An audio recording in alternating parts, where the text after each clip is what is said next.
I'm going to demonstrate cutting out the shell for this inlay band I want to do. Similar to these sort of bands, made with abalone.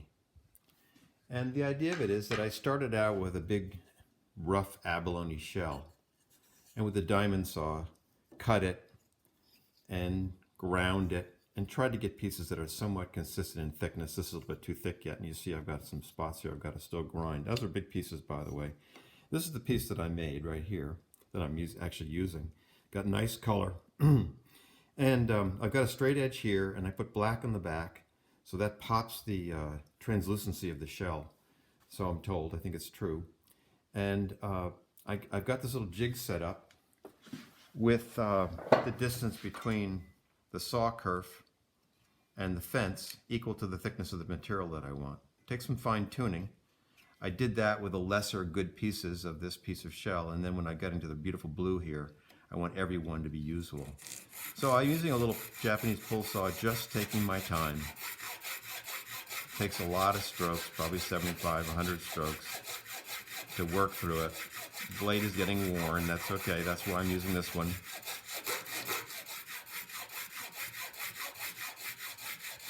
It's a very tough material, but it's also quite brittle.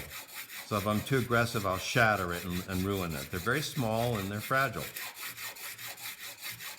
When I get to the point of putting them into the groove that I'm going to make, it's going to be wavy.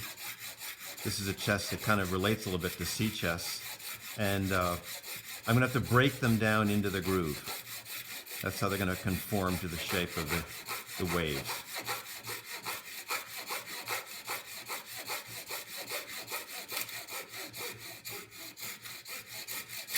There we go. So there's the piece I just made. Got some nice blue to it. And this is a little trial groove that I know the size of because I've done it with the tools that I made, and it just fits down in there. So that's the kind of the idea of the wavy groove I'm going to make, and that's the scale that this is going to be. So there's one more piece. And I'm not going to talk about it quite yet, but when I get to the point of doing it, these are the 3 or 4 tools that I made. 4 tools, there's one more, that do the groove, that cut the groove. It's quite hard. You've got a pattern you got to go against, and you've got to slowly excavate the wood because you're going across all these curves, and what you want is a very precise groove in terms of size and in terms of piercing the surface of the wood. You want it to be very, very clean. You can't afford to have torn out material there. So once I've cut the shell strips, I know the size of the groove because I did a little trial groove here, but let's cut it one more time so you can see the sequence with the tools. First of all, you need a pattern. You've got to go against a pattern. It's got to be smooth. And the first step for me is to take my regular knife and gradually go along and just slice into the surface. This is nice and sharp.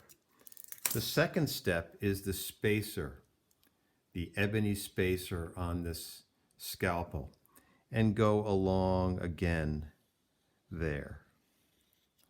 That spacer gives me now a groove that's defined in width. As I said, I want to make sure I'm slicing through the surface very cleanly. This particular tool is very similar to the shape of a chisel. Same idea. And I can go in there now with this and start to peel away the wood. It's narrower than my groove. As I go down deeper, I can go with a wider tool. Again, sort of a rip tooth, you might call it. Same kind of shape as a saw would have. And clean that out. And then I can't really do it because I'm not completely doing this groove right now. But the next step, once I get that defined for the depth that I want, is to go through with a sizing tool. This is a sizing tool, just the size of the groove that I need. And basically it goes down in the groove and sizes it out to give me exactly the width that I want. And you notice it's a little bit blunt on the end, so it can kind of go in a little bit tapered, I should say. And as it goes in, a small amount, about 1 millimeter or so, It sizes the groove exactly that now these pieces should fit right in.